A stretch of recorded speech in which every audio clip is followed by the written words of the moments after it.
and welcome back. My name is Cassie Essery and this is Learn With Us.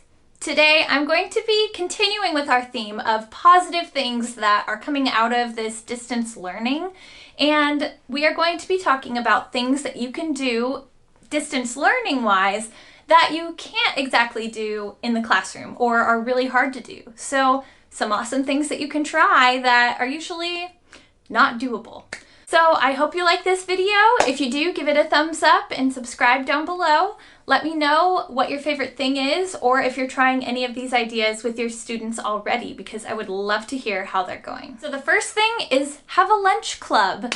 Just have lunch together. You can do video call or just calling them, something where you're having lunch together and you can talk about whatever. A couple of years ago, I had lunch club with some of my former students. I would just pick a couple of them at a time and they would come in and have lunch with me at the same time and we would just catch up. And it was so much fun and really awesome for continuing those relationships. You know, you have those bonds with kids, and so this is a really fun time that you can do that sort of thing with former students or your current students. So just call them up, do a little video face chat thing. I know it may seem a little bit silly, but it is so much fun. So just pick a couple kids to have lunch with, maybe once, twice, 3 times a week. One more thing that I forgot, baking. You can cook, bake, lots of fun things with your class, because obviously you can't exactly do that at school with all of those regulations, plus you have to have like a kitchen. Don't even get me started with all those allergies. The point is,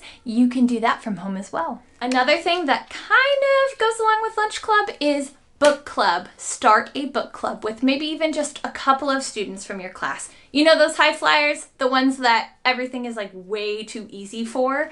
This is perfect for them. They will look forward to it. They want to learn. Even this works for kids who are struggling with reading too, especially in the older grades.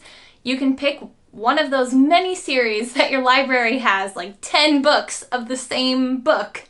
Just grab that, send it home with the kids, and plan maybe even 2 times, 3 times a week to get online to those video call, chat, whatever system you're using, and read together. You can take turns reading sentences, paragraphs, do it together, and it is something that will really keep them motivated and wanting to continue school. Now, I know those are things that you can technically do at school, but they're really hard to coordinate, and so some things that you can't do that are specific to right now, probably never gonna have a chance to do this again, that's what's coming next. So, number 3, take them on a walk through your neighborhood. You could just be filming a little video on your phone while you're walking, talking about your day, or showing them around, like, here's the park by my house, or look at our pretty flowers that we're growing.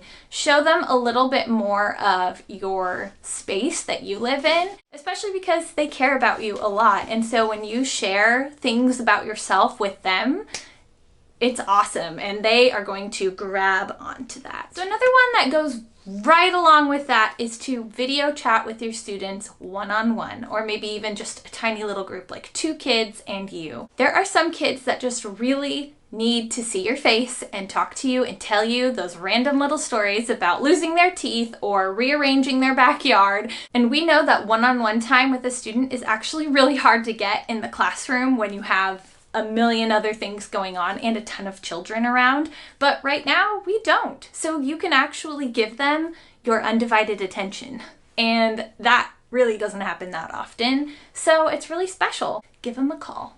Another thing you can do is to interview your family. I know that seems kind of silly, but like I said, they love to see your life. They think it's weird that you don't live at school, and it's strange that you're married or you have your own children. You can make it into a project for them to do too, where they can pick one family member or their pet or stuffed animal, anything that they can interview and then send it back to you. It's just kind of a fun idea that you can't really do at school. Willow, what is your favorite toy?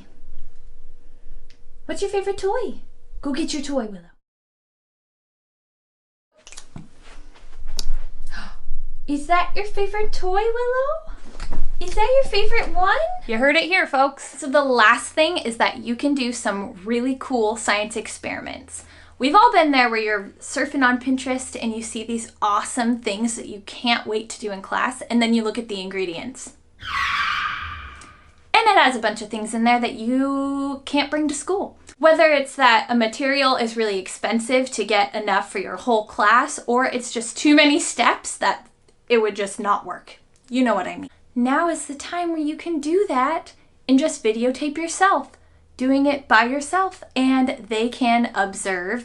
It's not as hands-on, but it is something that you can do that maybe is a little different. I'm just excited because this is a really fun time that you can try new things that you can't do in the class, and we're never going to have this opportunity again, or I mean, hopefully not. So just make the most of it. Try to see the bright side that there are some really cool things that we can do with our classes that you can't necessarily do in the classroom. So that is it. Thank you so much for watching. I hope that this inspires you and helps you try something new, maybe even just to see something else positive that is coming out of this crazy, not so awesome time. If you're doing anything else cool with this distance learning thing that's kind of unique to that, things that you can't do in the classroom, let me know down below. That rhymes. Let me know down below.